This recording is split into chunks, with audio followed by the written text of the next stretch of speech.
древнеегипетский обелиск фараона Тутмоса III. Этому обелиску около 3500 лет.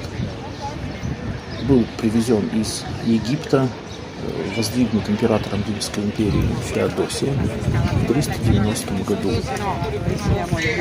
По версии, при перевозке пострадал, изначально был высотой 40 метров, сейчас высота составляет около 25 метров.